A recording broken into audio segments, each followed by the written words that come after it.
क्या होता है? प्लेसेंटा। मोटे मोटे रूप में अपन प्लेसेंटा को भांपने की कोशिश करते हैं। जैसे कि ध्यान रखिएगा, ये मैटरनल एरियाज देखने को मिलता है, जी हां, और उसके सामने ये कौन सा एरिया आ जाता है? चलो मैटरनल एरिया को गुलाबी बना देते हैं, ये मां वाला एरिया, ये दर संतान वाला एरिया। क्लियर है? आराम से 5 मिनट के लिए देखिएगा, प्लेसेंटा टिप्स पे हो जाएगा, और जब प्लेसेंटा टिप्स पे हो जाएगा तो कोई सवाल गलत नहीं होगा। ध्यान रखिएगा, ये मैटरनल एरिया है, और मैटरनल एरिया में मां की क्या देखने को मिलती है? एंडोमेट्रियम।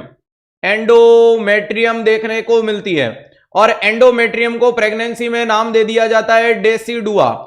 अरे क्या नाम दे देते हैं? प्रेगनेंसी में एंडोमेट्रियम कहलाती है डेसिडुआ। ठीक है, इधर से फिटल वाली सरफेस चल रही है, डेफिनेटली चल रही है।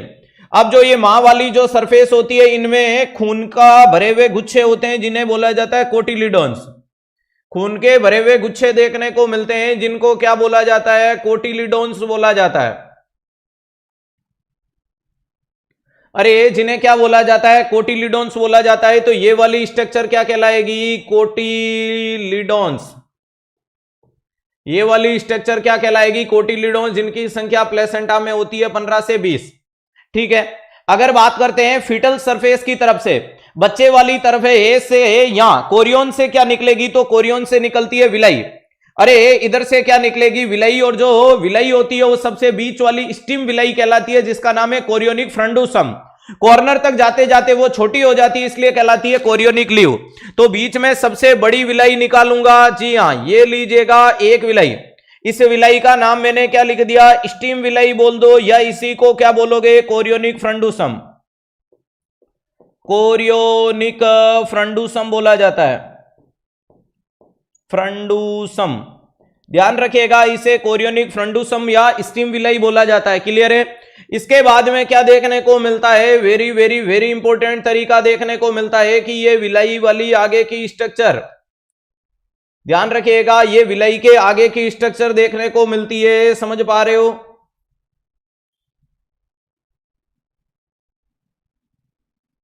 चलेगा। अब ये कॉर्नर पे जो सबसे छोटी देखने को मिलती है, इसको कोरियोनिक लीव कहते हैं। देखो रटना मत, मैं जैसे जैसे डायग्राम बना रहा हूं तुम बना देना, नहीं तो लास्ट में टाइम दे दूंगा। ये सबसे छोटी वाली क्या कहलाती है सर? इसे कोरियोनिक लीव बोला जाता है। इसे क्या बोला जाता है? कोरियोनिक लीव बोला जाता है। ठीक है, ये कोरियोनिक लीव समझ में आ गई। ये इधर स्टीम विलाई जो सबसे बड़ी थी। अगर कोटिलिडोन्स के अंदर क्या भरा हुआ है? खून। अरे कोटिलिडोन्स में क्या भरा हुआ है मुन्ना? खून भरा हुआ है। खून लाल होता है। अरे ये लीजिएगा, ये लाल लाल मैंने बना दिया खून। ध्यान से देखिएगा, हाँ सुनो गौर से, दुनिया वालों चाहे जितना जोर लगा लो, सबसे आगे रहेंगे 360 वाले। ध्यान से देखने की कोशिश कीजिएगा कि ये खून भरा या नहीं भरा? भरा। इधर से भैया जी विलाई की संख्या कितनी होती है? तो विलाई होती है 45 से 60। अरे विलाई की संख्या कितनी देखने को मिलती है? तो 45 to 60 विलाई होती है। तो एक कॉमन सेंस लगा देना कि एक कोटिलिडोन्स लगभग 3 से 4 विलाई को ब्लड सप्लाई देती है। एक कोटिलिडोन्स लगभग 3 से 4 विलाई को ब्लड सप्लाई देने का काम करती है। ठीक है सर, आगे चलो। विलाई के बाद अगर मैं बात करता हूं, इसके ऊपर पाया जाता है भैया जी, अरे इसमें मैक्रोफेजेज का काम करने, सबसे पहले इसमें मैं एक खाली स्पेस बना देता हूं, जिसमें एक्स्ट्रा ब्लड होगा वो जमा होने का काम करेगा। जो एक्स्ट्रा ब्लड आपके प्लेसेंटा में आता है, प्लेसेंटा में अभी बताएंगे ब्लड सप्लाई भी, टेंशन मत लो। जो एक्स्ट्रा ब्लड आता है वो इसमें जमा होता है, और उसे बोलते हैं लेकुनार स्पेस, या जिसे इंटरविलस स्पेस बोला जा सकता है। अरे इसे लेकुनार स्पेस बोल देना या इंटरविलस स्पेस बोल देना। मैं चाहता तो स्लाइडें ला सकता था। ध्यान रखिएगा, इसे क्या बोला जाता है प्यारे दोस्तों? लेकुनार स्पेस बोला जाता है। क्या बोलोगे?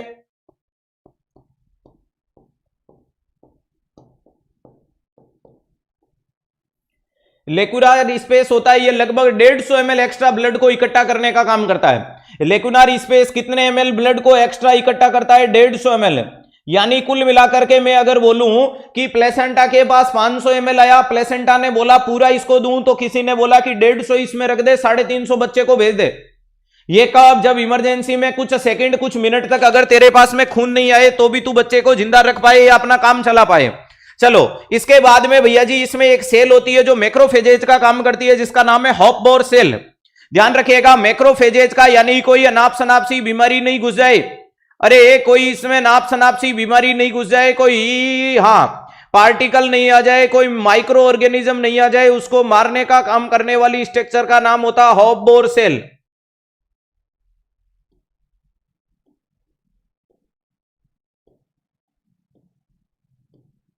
तो ये अगली स्ट्रक्चर जो मैंने ग्रीन कलर में बनाई, इसका नाम क्या देखने को मिलता है? Half bore cell.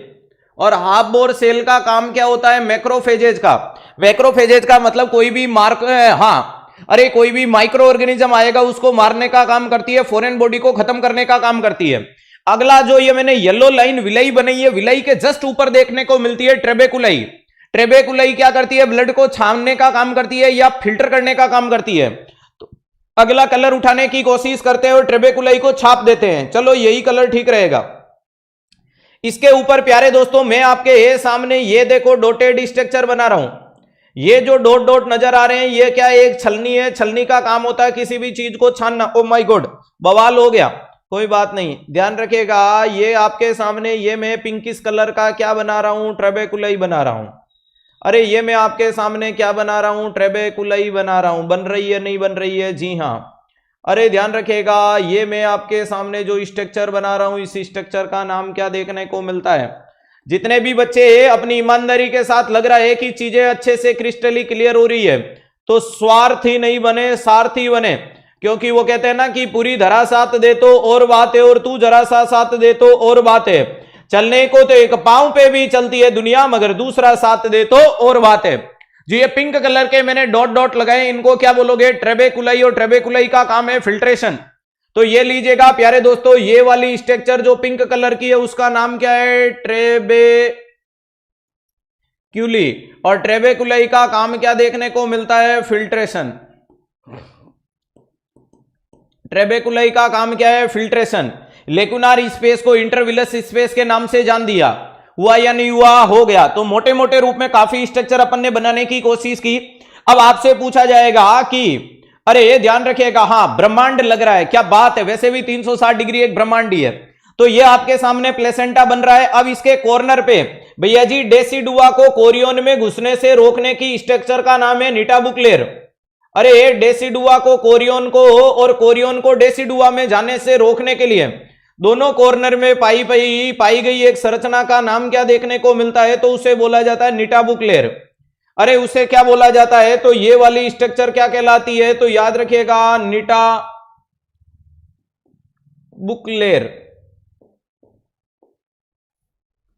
अरे इसे क्या बोला जाता है? निटाबुकलेर बोला जाता है। बोलोगे या नहीं बोलेंगे? बोलेंगे।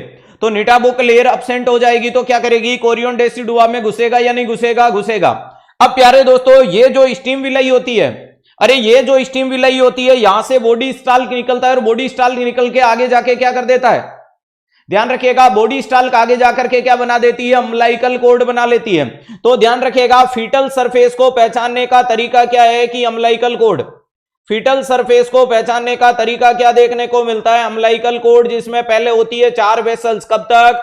16 वीक या 4 महीने तक होती है। 2 आर्टरी 2 वेन, उसके बाद में एक कम पड़ जाएगी। कम कौन पड़ जाएगी? राइट चली जाएगी और लेफ्ट रह जाएगी। कौन? आर्टरी।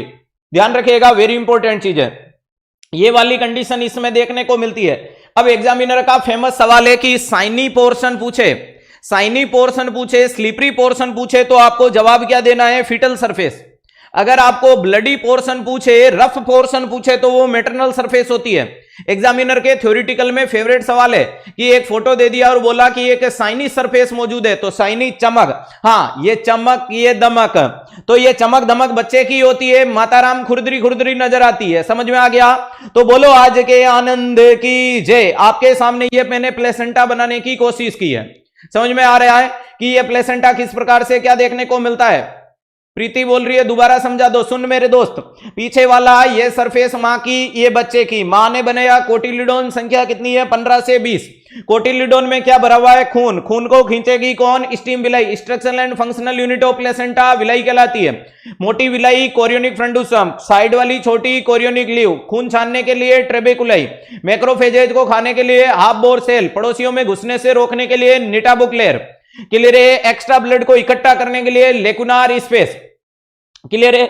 अब रटने की आवश्यकता नहीं। अगर मैं आपसे पूछ लूं कि प्लेसेंटा को शुद्ध खून देने वाली अरे ये प्लेसेंटा को शुद्ध खून देने वाली वेसल्स का नाम क्या है? तो यूटेराइन आर्टरी। प्लेसेंटा को शुद्ध खून देने वाली वेसल्स का नाम क्या है? Uterine artery.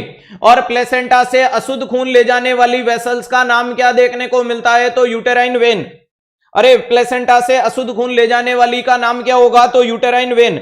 रटने वाले रटते रह जाएंगे, ध्यान रखिएगा। ये लाल है मतलब ऑक्सीजनेटेड है, ये काला है मतलब डीऑक्सीजनेटेड है। समझ में आ गया? तो इसे क्या लिख सकते हो? Uterine artery. और यूट्राइन आर्टरी किसका टाइप है? स्पाइरल आर्टरी का। चलो इधर डीऑक्सीजनेटेड ब्लड के लिए क्या देखने को मिलता है? तो इधर नाम चला जाएगा यूटेराइन वेन। वापस से अशुद्ध खून को ले जाने वाली यूट्राइन वेन। एरो मार्क बना सकता हूं, ये वापस लेके जा रही है और ये लेके आ रही है, ये एरो मार्क लेके आ रही है। क्लियर है? वहीं पे अगर यहां प्लेसेंटा से बच्चे के पास में खून ले जाने वाली वेसल्स का नाम क्या है? और ध्यान रखिएगा, बच्चे से वापस से खून को लाने वाली वेसल्स का नाम क्या है? चिंता नहीं करें, चिंता मणियों, पढ़ोगे पढ़ेगा इंडिया तो बढ़ेगा इंडिया। इधर शुद्ध बना दिया, इधर अशुद्ध बना दिया, मामला गड़बड़ है, ध्यान रखिएगा। हाँ, मामला क्या गड़बड़ है कि अगर आपसे एग्जामिनर पूछ ले, अगर आपसे एग्जामिनर पूछे शुद्ध खून को ले जाने वाले का नाम क्या देखने को मिलता है, तो याद रखिएगा अम्लाइकल वेन।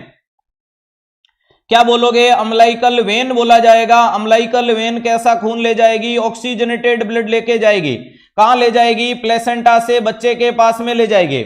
वहीं पे बच्चे से अशुद्ध खून को प्लेसेंटा के पास वापस कौन लाएगी? तो ध्यान रखिएगा, इसे क्या बोला जाता है? अम्लाइकल आर्टरी बोला जाता है। अरे इसे क्या बोला जाता है? अम्लाइकल आर्टरी बोला जाता है। वेरी इंपॉर्टेंट चीज है। जो कैसा लाएगा? डीओटी। DO2 का मतलब डीऑक्सीजनेटेड। बच्चे जल्दबाजी में कंफ्यूज कर लेते हैं खुद को। यूटेराइन आर्टरी और अम्लाइकल आर्टरी में कंफ्यूज नहीं होना, थोड़ा सा सवाल को समय देना है, सवाल गलत नहीं होगा, ये मेरी गारंटी है। यूट्रस को शुद्ध किसने? देखो, अब यूट्रस और प्लेसेंटा के बीच में चलने वाला सर्कुलेशन कहलाता है यूट्रो प्लेसेंटल सर्कुलेशन। समझ पा रहे हो? ये वाला चलने वाला सर्कुलेशन कहलाता है, यहां तक वाला यूट्रो प्लेसेंटल, और ये चलने वाला क्या कहलाता है? Feto placental. प्लेसेंटा और फिटस के बीच में चलने वाला सर्कुलेशन 21 दिन पे शुरू होता है। अरे क्या होता है? 21 दिन पे ये शुरू देखने को मिलता है। वेरी वेरी वेरी इंपॉर्टेंट चीज है। होता है या नहीं होता है? जी हाँ, 21 दिन पे चलता है। 21 वीक बोले तो बच्चे के जीवन काल के 3 वीक, लेकिन मां की प्रेगनेंसी का जीवन काल के कितने? 5 वीक। क्यों? गेस्टेशनल एज तो 0 दिन ऑफ द मेंस्ट्रुएशन साइकिल से काउंट की जाती है, और वहीं पे जो फीटल एज होती है वो तो 14वें दिन से शुरू होती है, यानी जिस दिन अंडा निकला उस दिन से। ठीक है, तो याद रखिएगा, खून लाने वाली यूट्राइन आर्टरी, ले जाने वाली यूट्राइन वेन, बच्चे के पास शुद्ध ले जाने वाली अम्लाइकल वेन, और वापस लाने वाली अम्लाइकल आर्टरी। बोलो आज के आनंद की जय। क्लियर है सर? आज से री स्टार्ट किया, नोरसेट किया नहीं है बेटा, पब्लिसिटी स्टंट किया है। ठीक है, स्टार्ट करने वाला बच्चे 16-17 बार कमेंट थोड़ी करते हैं। जो गरजते हैं वो बरसते नहीं, और जो बरसते हैं वो गरजते नहीं। चलो ध्यान रखिएगा, वापस से आपके सामने ये क्या है? ट्विन ट्विन ट्रांसफ्यूजन सिंड्रोम वाली चीज समझ में आई? क्लियर है? बहुत बढ़िया, अच्छे तरीके से समझ में आया। तो ले चलूं अगले सवाल की तरफ, ये लीजिएगा।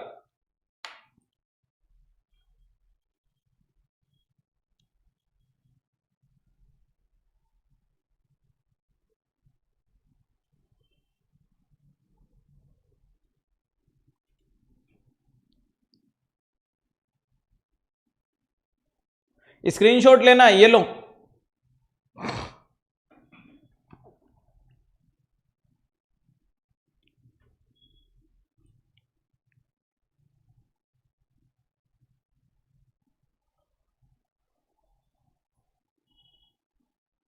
दो आर्टरी एक वेन।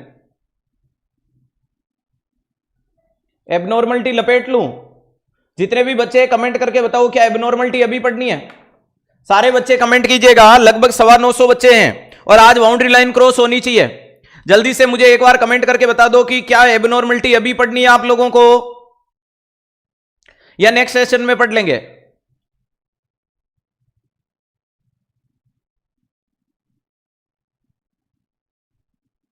पर एबनॉर्मलिटी पढ़ने का मतलब 15 मिनट कम से कम चाहिए।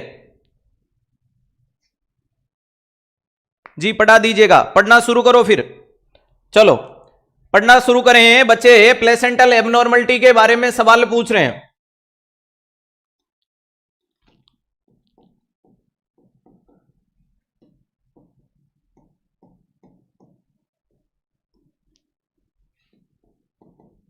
प्लेसेंटल एबनॉर्मलिटीज के बारे में सबसे पहले प्यारे दोस्तों, अगर किसी भी व्यक्ति में निटाबुक लेयर एब्सेंट होगी, अगर किसी भी व्यक्ति में निटाबुक लेयर एब्सेंट होगी यानी ये वाली लेयर नहीं होगी तो ये उसमें घुसेगी। जी हां घुसेगी। अब कोरियन का प्यारे दोस्तों, अरे कोरियन का मायोमेट्रियम की तरफ जाना, क्योंकि एंडोमेट्रियम तब तक तो जाती है, कोई दिक्कत नहीं है, ध्यान रखिएगा। लेकिन अब मैं इस डायग्राम को यूं बना रहा हूं, ये यूट्राइन बॉडी बना दी। जी हां सर, ये यूट्राइन बॉडी है और ये आपका प्लेसेंटा वाली चीज यहां तक तो रहती है, यहां तक रहना तो नॉर्मल कहलाएगा। यहां तक रहना प्यारे दोस्तों क्या कहलाएगा? नॉर्मल कहलाएगा, नहीं कहलाएगा?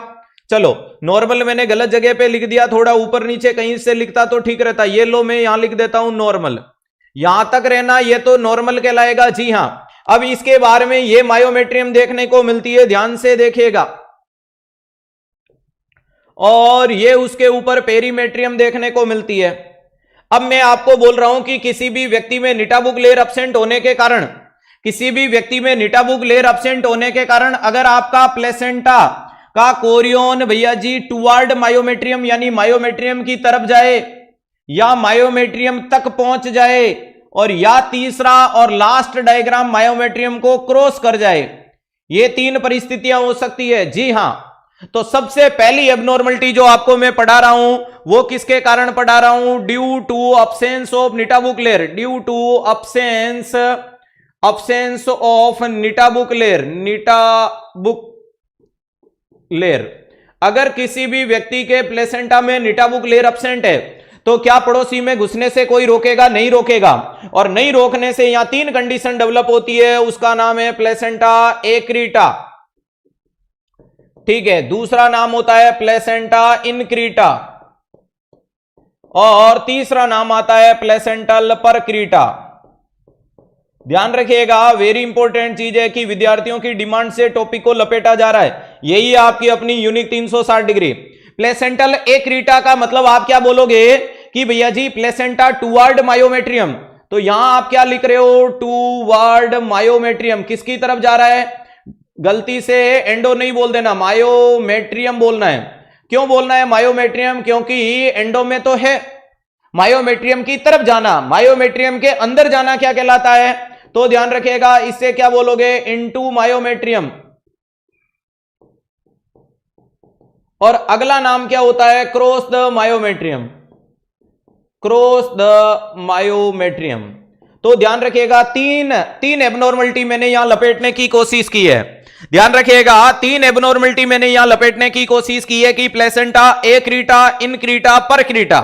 एक्रीटा का मतलब toward myometrium, into myometrium, cross myometrium. तीन कंडीशन क्लियर हुई? जी हां। अगले नंबर पे अपन फिर से दूसरे नंबर की बीमारी पढ़ते हैं जिसका नाम है प्लेसेंटल सक्सेंचुरिटा, सक्सेंचुरिटा। ध्यान रखिएगा, प्लेसेंटल सक्सेंचुरिटा का मतलब एक्स्ट्रा अटैच लोब बन जाता है। ये जो प्लेसेंटा मैंने आपको, अरे प्लेसेंटा जो इस प्रकार से आपको पढ़ाया था, अगर वो प्लेसेंटा इस प्रकार से देखने को मिल जाए, यानी जहां बीच में क्या देखने को मिलता है, तो ये एक्स्ट्रा अटैच लोब देखने को मिल रहा है।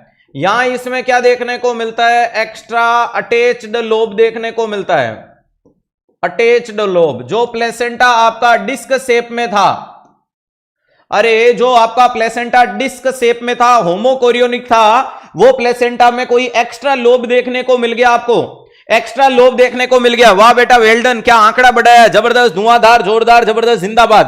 क्लियर है? ध्यान रखिएगा, हाँ इसे कहते हैं स्वार्थी या सारथीपन। क्लियर है? ध्यान रखिएगा। लेकिन ऊपर वाला जरूर देखता है कि जो मेहनत करता है उसका परिणाम हमेशा आता है, और आप लोगों के मेहनत का परिणाम कमेंट बॉक्स में मुझे लगातार मोटिवेशन देने का काम कर रहा है कि मैंने जितनी शिद्दत के साथ में किसी ने ऑफलाइन में प्लेसेंटा नहीं पढ़ाया, वो पढ़ाने के बाद आप लोगों में कितनी यूनिकनेस मुझे कमेंट बॉक्स में देखने को मिल रही है। सैल्यूट है आप लोगों को। दूसरा है, तीसरे नंबर पे क्या देखने को मिलता है? प्लेसेंटल स्पूरिया, प्लेसेंटल स्पूरिया बोला जाता है। स्पूरिया में क्या है कि सर एक्स्ट्रा लोब तो बन जाता है, प्लेसेंटा में एक्स्ट्रा लोब तो बन जाता है, लेकिन वो अनअटैच होता है। तो याद रखिएगा, ये रहा आपका प्लेसेंटा। जी हां, एक एक्स्ट्रा लोब देखने को मिल रहा है, लेकिन क्या ये इससे जुड़ा हुआ है? नहीं जुड़ा हुआ है। एक अलग से एक्स्ट्रा लोब बन जाता है तो वो कहलाता है स्पूरिया, यानी क्या बोलोगे? एक्स्ट्रा अनअटैच लोब, अनअटैच्ड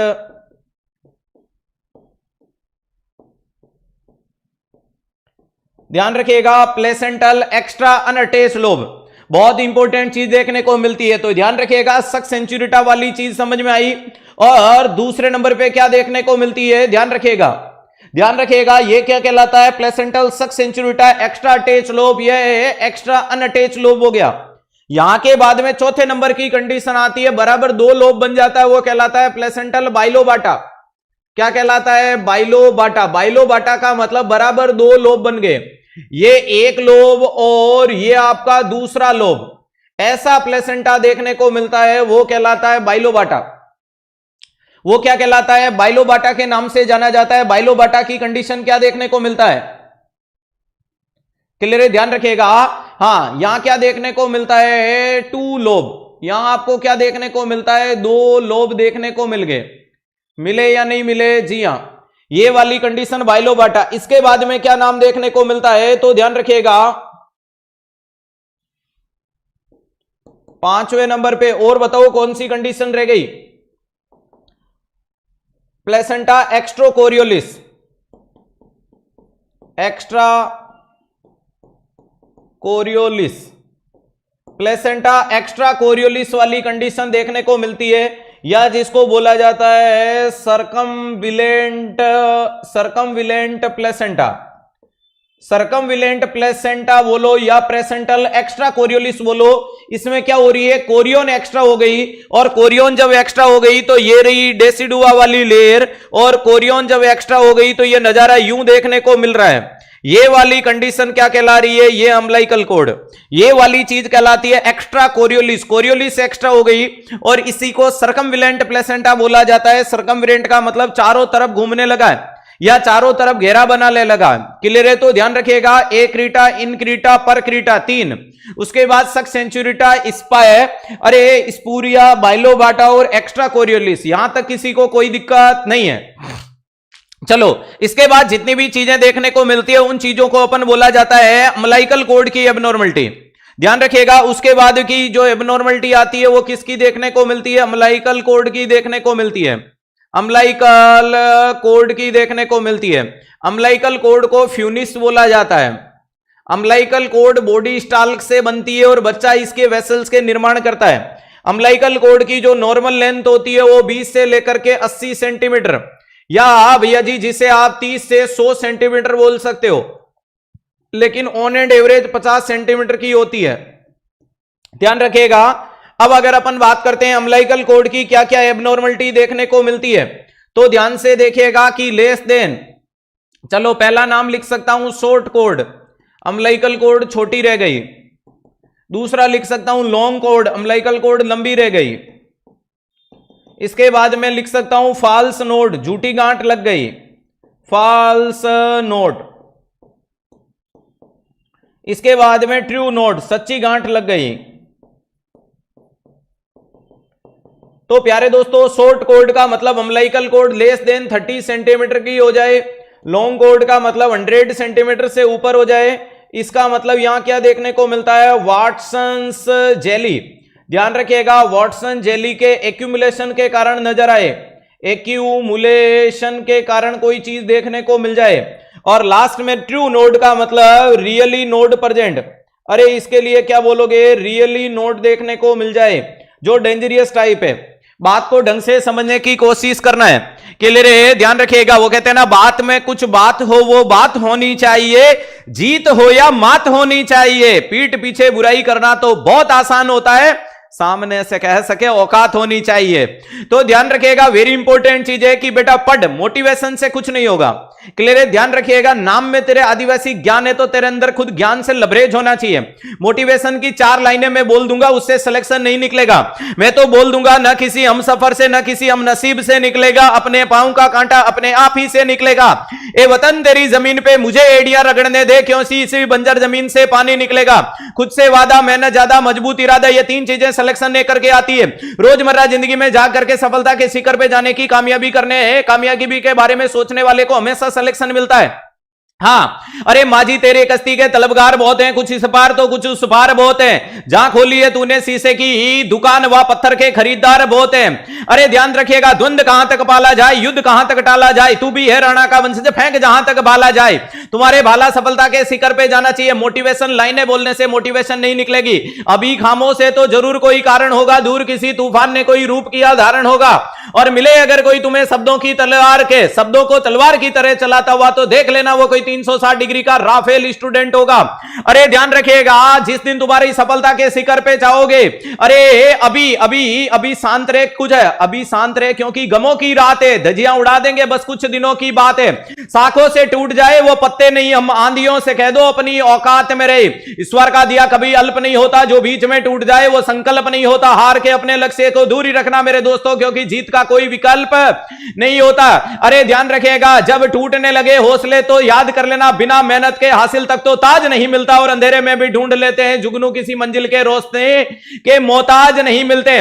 मेहनत से उठा हूं, मेहनत का दर्द जानता हूं, और आसमां से ज्यादा जमी की कदर जानता हूं। छोटे से बड़ा बनना आसान नहीं होता, जिंदगी में जितना जरूरी है उतना सब्र जानता हूं। मेहनत बढ़ी तो किस्मत बढ़ चली, और छालों में छिपी लकीरों का असर जानता हूं। और मैं बेवक्त बेहिसाब बेवजह मुस्कुरा देता हूं, आधे दुश्मनों को मैं यूं ही हुरा देता हूं। अरे ध्यान रखिएगा कि जर्रों में रह गुजर चमक छोड़ जाऊंगा, पहचान में अपनी दूर तलक छोड़ जाऊंगा। खामोशियों की मौत गवारा नहीं, मुझे मैं शीशा हूं टूट करके खनक छोड़ जाऊंगा। अरे ध्यान रखिएगा, रुकना झुकना थकना नहीं है, सोते हुए शेर को जगाते नहीं है प्यारे दोस्तों। मोटिवेशन क्या होता है, यह रट के चलने वाला सेशन नहीं है, क्योंकि यह नाम नहीं, आप लोगों ने 360 डिग्री को क्या बना दिया, ब्रांड। क्लियर है? तो चैलेंज नहीं करना है। अब बोलो, पड़े हो किसके चक्कर में? कोई नहीं है 360 के टक्कर में। ये तो सिर्फ झलक दी है, वरना 2 घंटे भी कंटिन्यू इसी प्रकार से बोला जाता है। अब बोल बेटा, आदिवासी ज्ञान मोटिवेशन आया या नहीं आया? अब तेरे अंदर इतना मोटिवेशन होना चाहिए कि हर सवाल का जवाब सही देना है तुझे। इसको आधा आराम से क्लिप काट के घर पे रख लेना, जब जब मोटिवेशन चाहिए तब तब सुन लेना। चलो प्यारे दोस्तों, ध्यान रखिएगा, शॉर्ट कोड का मतलब कोड छोटी हो गई, लॉन्ग कोड का मतलब कोड लंबी हो गई, फॉल्स नोड का मतलब झूठी गांठ लग गई। हमें लगा कि अम्लाइकल कोड में गांठ है, लेकिन वास्तविकता में वहां गांठ नहीं थी, वहां कुछ वास्टन जेली होती है, उसके ऊपर जेली लाइक सब्सटेंस वो इकट्ठा हो रहा था, वो हमें गांठ जैसा देखने को मिल रहा था। नेक्स्ट मैंने बोल दिया ट्रू नोड का मतलब सच्ची गांठ लग गई, और अम्लाइकल कोड में गांठ लग जाएगी तो मां के प्लेसेंटा, अरे मां के थ्रू जो प्लेसेंटा में खून आया वो बच्चे तक पहुंच पाएगा, नहीं पहुंच पाएगा, मामला गड़बड़ है। चलो उसके बाद में प्यारे दोस्तों, इसके बाद में नाम देखने को मिलता है बेटलडोर प्लेसेंटा। अगला नाम क्या आता है? बेटलडोर प्लेसेंटा कहलाता है। और बेटलडोर प्लेसेंटा का मतलब है कि अम्लाइकल कोड कहां से घुसनी चाहिए थी? सेंटर पोर्शन से।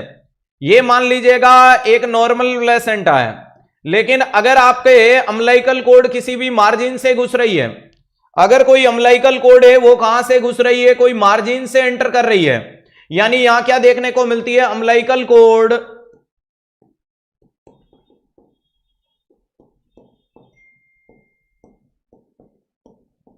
Enter eight margin of placenta.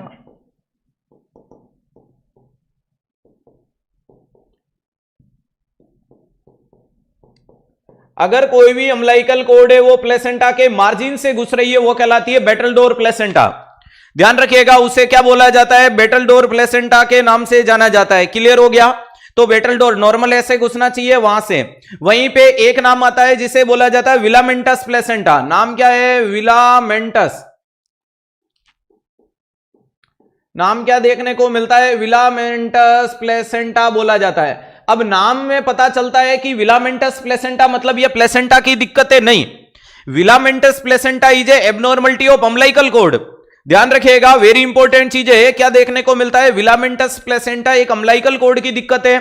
मैंने अभी आपको बताया कि जो अम्लाइकल कोड है वो यूं घुसती है और उसके बाद इसको अंदर बाइफरगेट होना चाहिए, लेकिन अगर कोई भी अम्लाइकल कोड है वो एंटर होने से पहले बाइफरगेट हो जाए, ये प्लेसेंटा, ये अम्लाइकल कोड और ये यहीं से बाइफरगेट होना शुरू हो गई,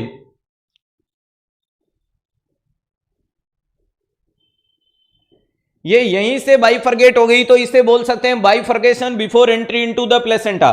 यहां मैं क्या बोल सकता हूं? Umbilical vessels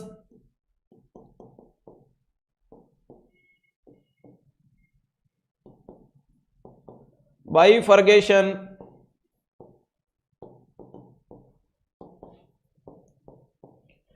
before entry into placenta. Placenta में एंटर होने से पहले ही अगर बाइफर्गेशन हो गया तो भी एबनॉर्मलिटी है या नहीं है? कोई टॉपिक को बार बार नहीं भूलोगे बेटा। अरे विलामेंटस में सीधा बोलो कि वी बन गया। ये देखो वी कैसे बन गया, अंदर जाने से पहले वी बन गया, बाद में एंटर होगा, वो विलामेंटस कहलाएगा। क्लियर है? तो ध्यान रखिएगा, विलामेंटस 1, ये 2 नंबर, ये 3, 4, 5, 6, इसके बाद 7, 8, अरे भैया जी 9, 10, इसके बाद में 11, 12, 13 एबनॉर्मलिटियों के साथ मैंने इसको लपेट के दिखाया। बोलो आज के आनंद की जय।